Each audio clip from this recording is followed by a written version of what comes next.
Hi hello friends, welcome to my channel Jesal handloom Chirala. Shri Bhadravati సమేత భావనాంశ స్వామి గుడిలో ఈరోజు అన్నయ్య వదిన వాళ్ళు అన్నదానం చేయించారు.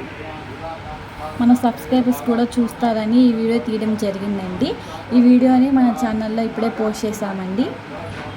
భావనాంశ స్వామి అంటే పద్మశాలీల వాళ్ళకి కులదైవం అండి. ఇవాళ అన్నయ్య వాళ్ళు ఆ గుడిలో అన్నదానం చేయించారండి. ప్రతి శనివారం ఎవరో ఒకళ్ళు అన్నదానం చేయిస్తూ ఉంటారండి. ఈ టెంపుల్లో వచ్చేసి ఈ వారం వచ్చేసి అన్నయ్య వదిన వాళ్ళు అన్నదానం చేయించారండి. ఈ టెంపుల్ వచ్చేసి పేరాల పెద్ద రథం సెంటరు శివాలయం ఎదురుగా ఉందండి. ఈ టెంపుల్ వచ్చేసి చీరాల పేరాల వాళ్ళకి ఐడియా ఉండిద్ది. అన్ని దానాల్లో అన్నదానం గొప్ప అంటారు కదండి. మీలో ఎవరైనా ఇలా అన్నదానం చేయాలి అనుకుంటే, ఎవరికైనా ఇంట్రెస్ట్ ఉంటే పేరాల్లో పెద్ద రథం సెంటర్లో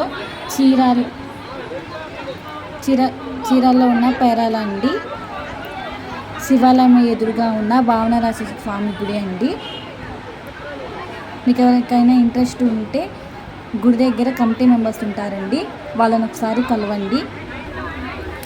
మనం చేసే అన్నదానం బయట ఉన్న పేదవాళ్ళకి పెడతారండి. ప్రతి శనివారం పెడతారండి. మీకు ఎవరికైనా ఇంట్రెస్ట్ ఉంటే పేరాల్లో ఉన్న భావనాంశ స్వామి గుడికి వెళ్ళి అక్కడ కమిటీ మెంబర్స్ ఉంటారండి, వాళ్ళని ఒకసారి కలవండి. ఈ వీడియో కానీ మీకు నచ్చినట్టయితే లైక్ చేయండి, షేర్ చేయండి, సబ్స్క్రైబ్ చేయండి. Please subscribe my channel. Thanks for watching.